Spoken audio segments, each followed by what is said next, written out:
friends, welcome to my channel। तो आज मैं गो अहेड का एपिसोड 7 एक्सप्लेन करने जा रही हूँ। एपिसोड की स्टार्टिंग में हमें दिखाया जाता है कि मिंग्यू की मॉम ने मिंग्यू के तीनों दोस्तों जियान, जीक्यू और लिंगशाओ को डिनर के लिए इनवाइट किया होता है। वह एक रेस्टोरेंट में होते हैं। मिंग्यू की मॉम उसे खाना ऑर्डर करने के लिए कहती है और वो सभी को ये भी बताती है कि मिंग्यू लॉयर बनना चाहती है। असल में मिंग्यू क्या बनना चाहती है वो तो वही जानती थी। अब वेटर जब ऑर्डर लेने आता है तो मिंग्यू सोच समझकर ऑर्डर देने लगती है, लेकिन ये मिंग्यू की मॉम को बिल्कुल भी पसंद नहीं आता, जिस कारण वो खुद ही ऑर्डर देने लगती है। मिंग्यू की मॉम जब उसके तीनों दोस्तों से बातें करने लगती है तो उन्हें लिंग ही पसंद आता है, क्योंकि लिंग पढ़ाई में तेज था। फिर मिंग्यू की मॉम को ये भी शक होने लगता है कि मिंग्यू को जीक्यू ज़्यादा कुछ पसंद है। अब रात का सीन दिखाया जाता है जहाँ जियान के दांतों में दर्द होता है, जिस कारण उसे फीवर हो जाता है और अगले दिन उसकी स्कूल की छुट्टी करवानी पड़ती है। तब स्कूल का सीन दिखाया जाता है जहाँ जीक्यू को कुछ गिफ्ट मिलते हैं। फिर जीक्यू को लगता है कि ये उसके डैड ने भेजे हैं। फिर जब उसको यह पता चलता है कि ये गिफ्ट उसके डैड ने नहीं बल्कि उसके रियल डैड ने भेजा है तो उसे बहुत गुस्सा आता है और उन गिफ्टों को लेकर बाहर जाने लगता है। फिर मिंग्यू भी उसे देख लेती है और उसके पीछे पीछे जाती है। फिर जीक्यू देखता है कि उसके रियल डैड ने उसके दोस्तों को स्नैक भी दिए होते हैं जो वो खा रहे होते हैं। फिर उसे बहुत गुस्सा आता है और उसे यह बिल्कुल भी अच्छा नहीं लगता। फिर वह उनको फेंक देता है और फिर मिंग्यू को भी पता चल जाता है कि उसके रियल डैड स्कूल पर आए थे। जीक्यू अपने रियल डैड को कहता है कि आप मेरे रियल डैड नहीं हो और आज के बाद मेरी नज़रों के सामने कभी भी मत आना। आगे हमें दिखाया जाता है कि लिंगशाओ जियान को डेंटिस्ट के पास लेके जा रहा होता है और जियान बहुत डर रही होती है, लेकिन लिंगशाओ कैसे भी करके उसे हॉस्पिटल लेके जाता है। जब जियान का ट्रीटमेंट हो रहा होता है तो पूरे टाइम पर लिंगशाओ जियान के पास ही रहता है। घर का सीन दिखाया जाता है जहाँ मिंग्यू अपनी एक्स्ट्रा क्लास बंक करके जियान के घर आई होती है। वहाँ लिंगशाओ और जियान दोनों को बताती है कि आज जीक्यू के डैड उसे मिलने स्कूल आए थे।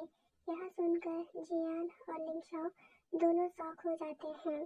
फिर जीक्यू जब घर आता है तो जियान और लिंगशाओ उसको उसके डैड के बारे में पूछने लगते हैं। फिर जब जीक्यू को पता चलता है कि यह मिंग्यू ने उसने बताया है तो वह मिंग्यू पर बहुत चिल्लाता है और कहता है कि तुम इस मामले में ना पड़ो तो ही अच्छा है। मिंग्यू नाराज हो जाती है और बाहर जाने लगती है। लिंगशाओ उसका पीछे करता है और उसे प्यार से उसे समझाने लगता है। फिर मिंग्यू भी मान जाती है। रात का सीन दिखाया जाता है। जियान और लिंग रात को भी जीक्यू से बहुत नाराज होते हैं, जो जियान के डैड भी नोटिस करते हैं। फिर अगले दिन का सीन दिखाया जाता है जहाँ जीक्यू के रियल डैड उसके घर आते हैं और फिर जियान के पापा से बातें करने लगते हैं और कहते हैं कि तुम सभी लोग इस घर में कैसे रह सकते हो, ये घर तो बहुत छोटा है। फिर वहाँ लिंग के डैड भी आ जाते हैं और लिंग के डैड जब आते हैं तो जियान के पापा उन्हें बताते हैं कि ये जीक्यू के गॉडफादर हैं। फिर ये सभी बातें करने लगते हैं तो जीक्यू के पापा कहते हैं कि मैं पड़ोसियों से बातें नहीं करता, मैं जियान के पापा से ही बात करना चाहूँगा। तो जियान के पापा कहते हैं कि नहीं, हम सब एक फैमिली है और ये हमारे पड़ोसी नहीं है। वो सभी बातें करने लगते हैं। अब जीक्यू के पापा कहते हैं कि मैं अब्रॉड से आया हूँ और मैं बहुत अमीर हूँ, जबकि वो बस अपनी दूसरी वाइफ की वजह से बहुत अमीर है। वो वहाँ अपने पैसों का घमंड दिखाने लगता है और कहता है कि जब मेरी वाइफ को पता चला कि हमारा दूसरा बेटा है तो उसने कहा कि क्यों ना हम उसे अपने साथ लेकर आए, क्योंकि मेरी वाइफ का बच्चा नहीं हो रहा है।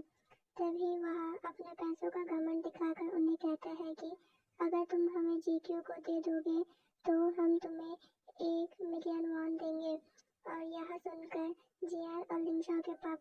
से बातें करने लगते हैं और कहते हैं कि इतने पैसे तो हमने आज तक जिंदगी में नहीं देखे। फिर जीक्यू के पापा खुश हो जाते हैं और कहते हैं कि मैं तुम्हें दे सकता हूँ। तभी जियान और लिंगशाओ के पापा उनको धक्का मारकर घर से बाहर निकालते हैं।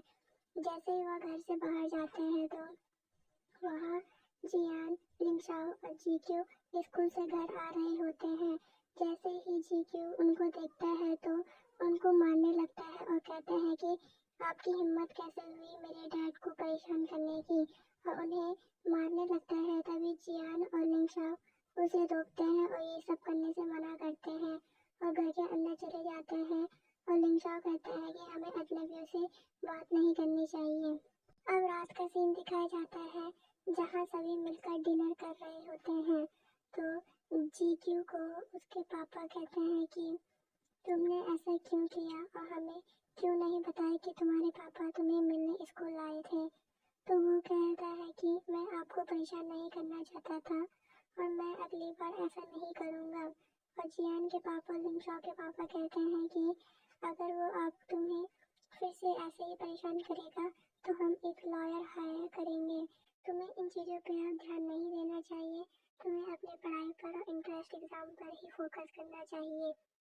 इन्हीं बातों को सोचकर जीक्यू बहुत परेशान हो रहा होता है। वह जब अपने रूम में जाता है तो जियान के पापा भी वहाँ आते हैं और उनसे कहते हैं कि तुम्हारे पापा हमेशा तुम्हारे ही साथ रहेंगे और तुम्हें इस चीज़ की टेंशन लेने की ज़रूरत नहीं है।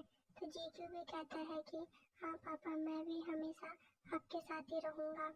नेक्स्ट डे स्कूल में टैंग अपने दोस्तों के सामने अपने आप को बहुत हाई क्लास दिखाती है और वहाँ जियान को भी नहीं छोड़ती और उसे नीचे दिखाने लगती है।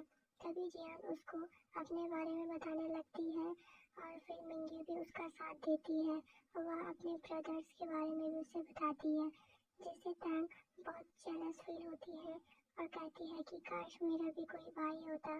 फिर जियान अपने ब्रदर्स को फ्रूटी देने जाती है, लेकिन मिंगी नहीं जाती क्योंकि वह अभी भी जीक्यू से नाराज होती है, जिस कारण जियान अकेले ही जाती है।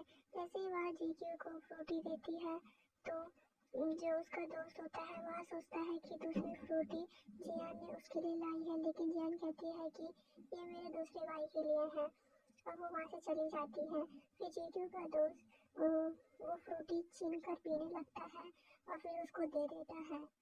फिर जीक्यू कहता है कि यह तो औरतों की तरह जेलस फील हो रहा है। और इसी सीन के साथ हमारा एपिसोड 7 खत्म होता है। अब मिलेंगे एपिसोड 8 में, तब तक के लिए टाटा।